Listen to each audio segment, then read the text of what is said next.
If you've been trying to lose fat and you're either just starting out or hit a plateau, then this video is for you. I'm just coming off of a 2-year bulk that ended in January.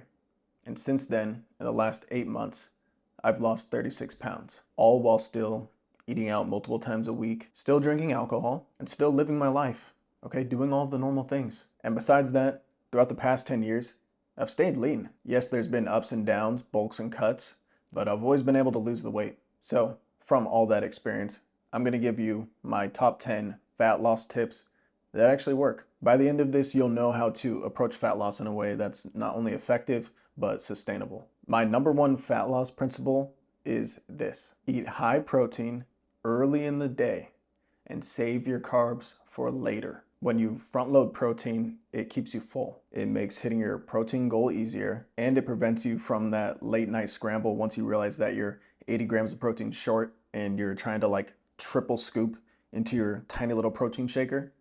Yeah, let's avoid that. Protein is the most fulfilling macronutrient, hands down. It quite literally signals to your body to stop overeating. Not only that, it also protects your muscle while you're cutting, which is absolutely crucial if you don't want to look skinny fat at the end of your diet. What I do is a version of carb fasting, and I don't even like to say the word fasting because it makes people think that you just don't eat, period, and you just extend that for as long as you can and eat as little as possible, but that's not what I'm doing here. I'm still eating breakfast at a reasonable time, and I'm still having some carbs. It's just low carb, 20 to 40, never more than that. That way I can enjoy carb-dense, higher calorie meals later in the day when I'm actually hungry, or at least say hungrier. It's simple, it works, and it keeps me lean without feeling deprived. If your fat loss plan is miserable, you won't stick to it, no matter what. No matter how disciplined you are, no matter how motivated you are,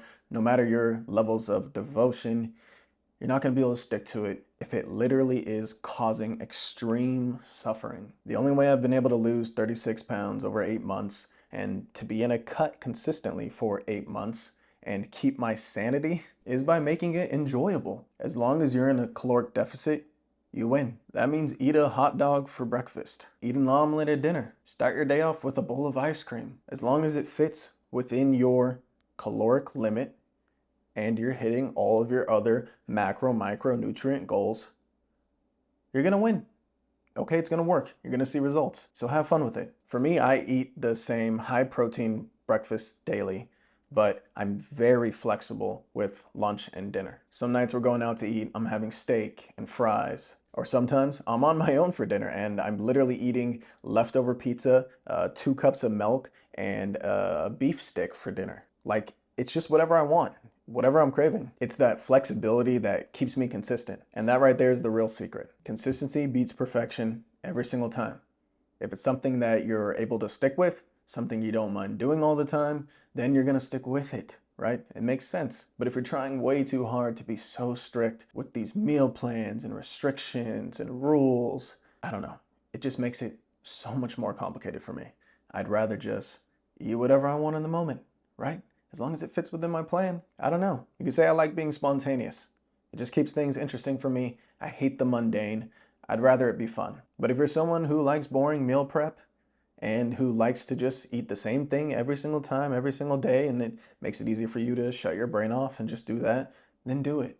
Okay, the key thing is you gotta find out what works for you, and what might work for me might not work for you. So take my word for it or do your own thing. One of the biggest myths out there is that cardio is the secret to fat loss. Let me just say, it's not. That 20 to 30 minute treadmill session, you're maybe burning 150 calories. That's like 1 granola bar. And it sure as hell is not gonna move the needle on fat loss. Now, don't get me wrong, cardio does have a ton of health benefits. Endurance, recovery, mood, mental health, just to name a few. And that's why I personally still do 2 to 3 moderate to intense cardio sessions a week. But for fat loss specifically, cardio is a really, really small piece of the puzzle. It almost doesn't even need to be there, if you know what I mean. It's like you're putting the puzzle together, you see the whole picture, it looks like the box, maybe one part's missing, but you get it. You know, you can see the picture. You don't need that last piece. The real game changer is hitting 10,000 steps daily or more. That's free calorie burn, it keeps you active, and it adds up way more than short bursts of cardio. I'm gonna tell you right now, you need to do this at least once, at least a week, at least a month. Track your calories. Now, me personally, I don't physically track my calories in MyFitnessPal or MacroFactor, whatever app you use, but I've tracked on and off for 10 years. And that experience has taught me how to eyeball portions and know roughly what I'm eating, honestly, no matter what it is. I always keep a rough count of the calories, of the macros, the micros throughout my day. I always know the gist of what I'm eating. So that way I know if I'm gonna be over or under. And besides that, it honestly comes with a feeling. Like, you get so in tune with your food and how you feel that you just understand what's going on. Once you get to this level, you don't necessarily need to track all the time. You're gonna know what's happening. And besides that, you can always look at the scale. I'm already thinking I overdid it. The scale goes up, there's confirmation. I know.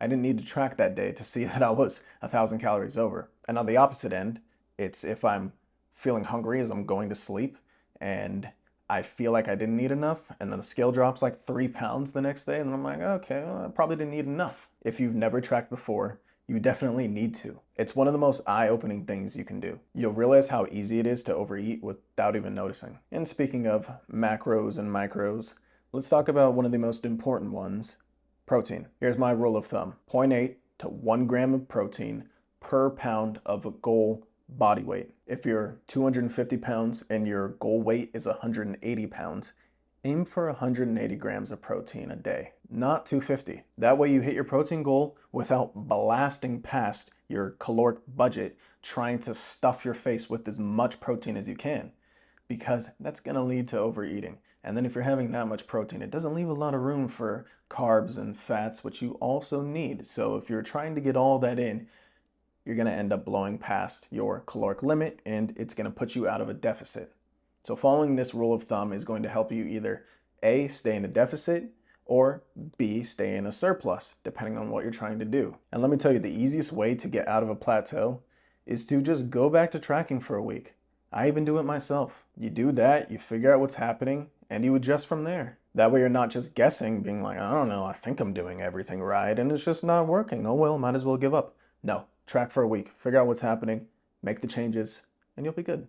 One thing I've been doing for as long as I can remember is cutting out liquid calories, because you just don't need them. Liquid calories add up so damn fast, and they are just one of the fastest ways to completely ruin your fat loss progress. Sodas, juices, lattes, they're all just sugar water. They won't fill you up, but they will make it insanely easy to overshoot your calories. The only exceptions I leave in are literally just protein shakes and milk. And I know that's a touchy subject, sensitive topic, but I still drink milk. I've tried the almond milks.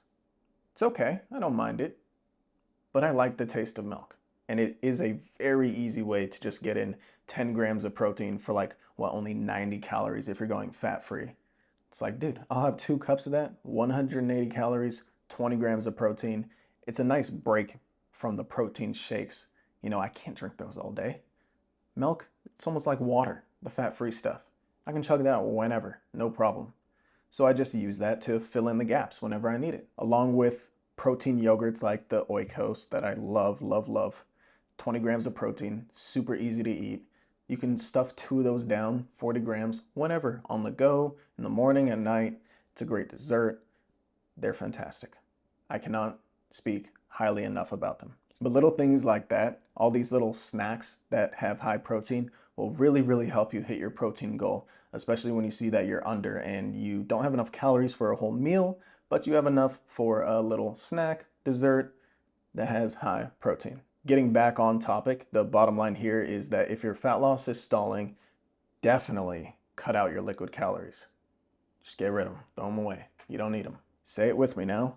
Lifting always beats cardio. Never sacrifice a lift for cardio. Lifting weights is what keeps your muscle on while you're losing fat. Without it, you'll just be losing weight, but half of that will be muscle. I'm honestly only lifting 2, 3, 4 times a week right now. Not as much as I normally would in the past. It's because life gets busy, so many things going on, and oftentimes being this far into the caloric deficit, I don't have a lot of energy. I need to save it, rest and recover, and when I have the high energy, use it towards the gym, be in there a little bit longer than I normally would since I'm going less, and just really, really push it in there. And I also train core twice a week. Can you believe it? But I do it with weighted progressive overload, which is the only way to do it, in my opinion, and from my experience. Nothing super fancy there, just one exercise, 5 to 6 sets till failure. Takes me only, 10 to 15 minutes? It's only 30 minutes out of your week.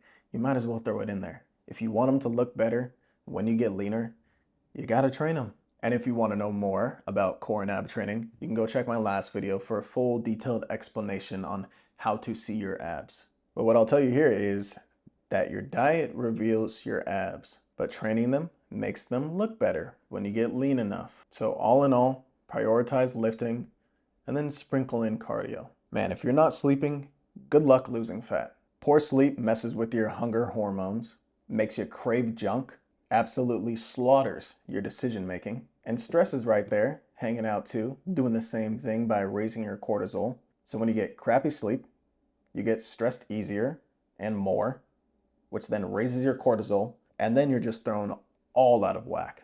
That's why I would say sleep and stress management are core fat loss tools. That's why it's not all about calories. It's also about your lifestyle. Like keeping alcohol to a minimum.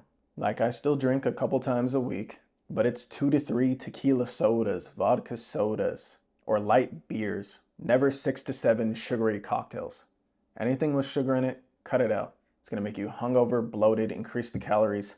It's not worth your time. And I mean, once you get past 2 to 3 drinks, the negatives really outweigh the fun. And with going out for drinks, you're probably going out to eat. And a pro tip here is before you go out, slam a protein shake or two. You'll walk in less hungry and make way better choices. Something that I didn't realize till quite a few years in is that it's almost more important to track the progress beyond the scale. The scale is just a tool. Don't let it control you. If you're one of those people who easily gets demoralized by weighing yourself every day, then at least weigh yourself once a week. That way you can see your weight trends over time and be able to adjust accordingly. But besides that, you need to combine it with progress photos, looking in the mirror, seeing how your clothes fit, and just checking in on how you feel. Honestly, you'll notice your pants fit looser, you've added another notch on the belt, face is looking leaner, all before the scale number moves that much. And it's perfectly normal. You just gotta stay patient. Everybody seems to think that motivation is the ultimate powerhouse and that if you could just bottle it up, you'd be able to conquer anything in life. And along with that, they believe you need motivation to lose fat. But the thing is, motivation quickly fades. What you actually need is devotion. A mother doesn't need motivation to care for her child. A soldier doesn't need motivation to protect his country. A monk doesn't need motivation to meditate. What do they all have in common? They're devoted. You need to find your why, a purpose that's bigger than yourself. Once you do, you won't need motivation to stick to your plan. You'll just do it because it's what you do. The thing that high school football has taught me the most with all the endless practices is sometimes you just have to embrace the suck. Put your head down, get through it, stay consistent. Because I'm not gonna lie to you, not one of those people who acts like this is a cakewalk and that I love losing weight and that you should love it too. No, fat loss sucks. It genuinely goes against everything we are wired for. Sometimes you'll feel tired, hungry, annoyed. Some days you'll want to quit. But the sooner you get comfortable with that, the sooner you understand that it's normal, honestly, the easier it gets. Because that storm will pass. All the people who succeed are the ones who keep showing up, even though it sucks. And the thing is, they're prepared for it to suck. Like every time I go on a cut, every time I'm looking to lose weight, I already know what I'm getting into. I already know how it feels. I already know how I'm going to feel. I already know it's going to be pretty shitty a lot of the time. And I still just truck through it because I'm more devoted to my goals than I am just willing to embrace the suck. And a lot of the times when I'm feeling so exhausted of it all, I do sit back and realize and think about how far I've come. And I know that this is the feeling that you kind of got to sit in to get to the other side. And the good news here is that once you lose the weight, maintaining it is way easier. You really do just have to pay the price once. Like the first time, it is the ultimate price. It feels like your world is ending. Once you get through that, you could gain weight and lose it again like it's nothing. Build the habits, gather all your tools, and the next time you find yourself needing to fix this problem again, it will not be anywhere near as difficult. You'll be comfortable with all the negatives that come along with it. You'll recognize them, you'll see them, and you'll just kind of be like, it is what it is. Because you know it's what it takes to achieve the end goal. So those are my 10 fat loss tips. It's exactly how I've stayed lean over the past 10 years, how I've dropped 36 pounds in the past 8 months, all while still enjoying everything life has to offer. And it's how I'm gonna get leaner than I've ever been before. If you found this video helpful, hit that like button, subscribe, and drop a comment below about your biggest fat loss struggle, and I might make a video on it. Make sure to follow me on all my socials, Instagram, TikTok, most of them at jordanbains.pt. That way you can get more daily fat loss tips. Remember, fat loss doesn't have to suck, at least all the time. Keep it simple, sustainable, and you will get lean. I'll catch you guys back here next week for another video. Peace.